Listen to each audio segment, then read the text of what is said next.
Tilson, who supported President Obama, and Anthony Scaramucci, who was one of Mitt Romney's national fundraising chairs. Gentlemen, it's great to have you here, and I'm also glad that you're wearing CNBC's Rise Above buttons as we try and really rise above the rancor. If only our friends in Washington could do the same thing and solve this issue. So it's good to have you here. Anthony, I'll start with you. There was a thought earlier in the week that Speaker Boehner extended some kind of an olive branch to Democrats, and I don't know how you took his comments today, but I certainly took them as he's not at all willing to raise the top rates at all. He's talking more about deductions. Are Republicans ready to make a deal on the issue of taxes and the wealthy?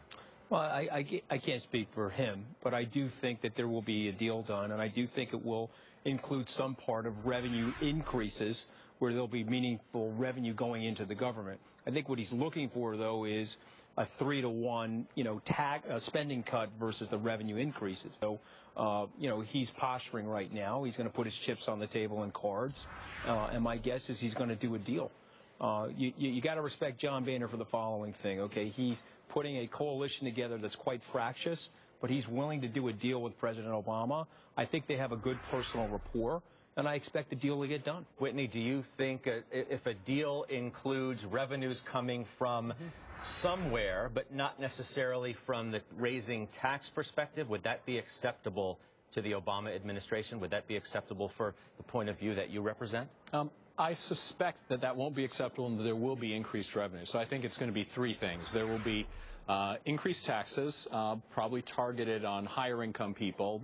What that level looks like, is it $250,000 or above or $1 million or above? That seems to be sort of under negotiation now. It's going to be closing deductions. Anthony and I were just talking earlier. We're both in agreement, for example, that the mortgage deduction should probably be closer to $500,000, capped at $500,000, not the current $1.1 million, as an example. And then thirdly, Democrats are going to have to touch the third rail for them, which is entitlements. And Obama, I think, is willing to do that. Democrats, every Democrat I talk to is willing to do that, but only in the context of Republicans giving on the tax and deduction side, aimed more at the wealthiest folks in this country, who are the ones who can afford to give more.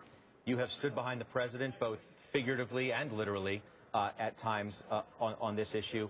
As an investor, as a hedge fund manager, what do you want to hear from the president today, and how will that impact the way you may put your dollars to work, so to speak, between now and the end of the year? Well, I think the tone right now, just a few days after the election, if there was one message that came through from every American voter that I heard is stop playing politics and start working together on to address the serious problems this country faces. So I think we're hearing just the right tone. The clip you played from Speaker Boehner, I think, is the right tone. I think you're going to hear a similar conciliatory tone from Obama. I think the devil's in the details. Are going to be worked out behind the cameras, and I'm actually pretty optimistic. I love the fiscal cliff, and the reason is because I think it's a forcing mechanism that's going to cause both parties to touch their third rails. Republicans are going to have to touch the taxes, higher taxes on the wealthy third rail. Democrats are going to have to touch the entitlement third rail, and this fiscal cliff is a beautiful thing to make that happen, I think. So I'm pretty optimistic about a deal. He got more airtime because his team won.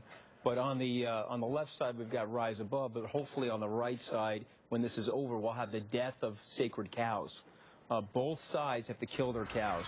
The entitlement spending has to be curbed, and we're going to need revenue increases if we're going to solve this deficit structural imbalance. And so I really do hope they come together. If they do, we'll avert a recession. It'll be very positive for the stock market.